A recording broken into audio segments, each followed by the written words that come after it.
ஓம் சீதாராணியர்களுக்கு வணக்கம். செல்வ செழிப்பு வரணும், எனக்கு ஏதாவது ஈஸி மெத்தட் சொல்லுங்க. நிறைய சொல்லியிருக்கேன்.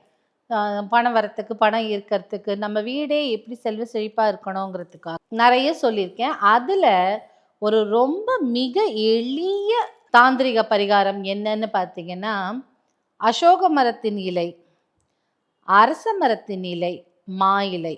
மா இலைனாலே அந்த வீட்டில் வந்து ஃபங்க்ஷனு அப்படி தானே அர்த்தம். நல்ல நாட்களில் பூஜை தினங்களில் மா இலை தோரணம் கட்டுவோம் இல்லையா?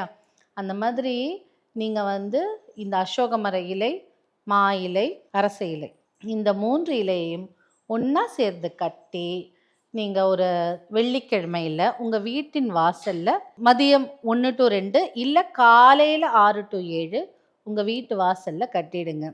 செல்வ செழிப்பு மட்டுமல்லாது மன நிம்மதியும் கிடைக்கும். இதை வந்து எவ்ரி வீக் மாற்றணும், ஒரு வாரமும் மாற்றணுன்ற அவசியம் இல்லை. மாதத்துக்கு ஒரு தடவை இருந்தாலும் ஏன்னா மேக்ஸிமம் என்ன பண்ண போகிறீங்க, ஒரு நூலில் கட்டி தொங்க விட போகிறீங்க, அவ்வளோதானே. ஸோ இதை எங்கே கட்டணும்னா, வாசலில் எது மெயின் கேட்டோ, சில வீடுகளில் 2-3 வாசல் இருக்கும், இந்த பக்கம் சின்ன என்ட்ரி இருக்கும், அந்த பக்கம் பெரிய என்ட்ரி இருக்கும்.